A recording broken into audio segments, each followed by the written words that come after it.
the oppressed people and the movements that fought oppressed regimes always somehow got together.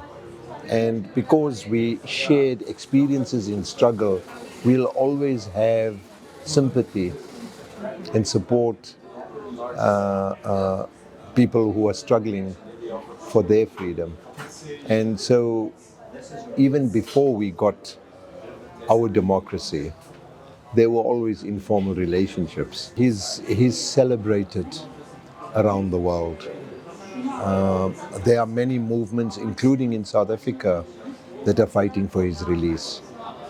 So he, as a symbol of the freedom of the Kurdish people, he stands very strong. Well, firstly, there's a struggle, and the struggle is that there are so many conflicts in the Middle East.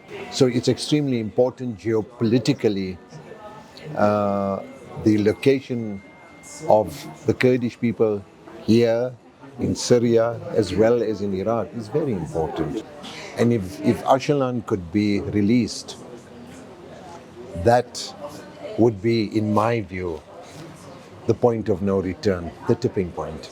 There may be parties that want to show the world that they are putting in an effort, but their heart may not be in. But one thing we must learn, or rather we learned, it's a very slow process. The release of Mandela started something, but there was a lot of work ahead of that.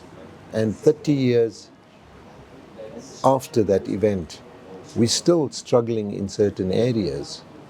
The damage that is done over centuries, over decades, over years, can't be undone in a year or two. And the first few years, not days, is about building trust.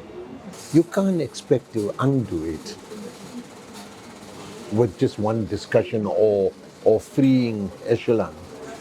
That is where the quality of leadership comes in. And having read about Öcalan, having learned about it, I have no doubt that he will do the right thing. And he will not do the things that his enemies think he will do. He'll do exactly, because the Kurdish cause is not one of power. It's not one to usurp power. It is about the expression of freedom. In South Africa, we were talking, and then the apartheid government tried to force their language onto us in our schools. And it was the young people then stood up. And it'll come at a stage and at a time when you least expect it. That's why you never, ever, ever, ever give up hope. How many of us predicted? I am now 30 years after. I pinch myself every day. I still can't believe we got our freedom in South Africa, but it came in the most unexpected way. So this is why, if there is a message for the Kurdish people that I have from our experience, is you never give up hope. The day you give up hope, you've killed yourself. You can't do that. That is a spiritual suicide.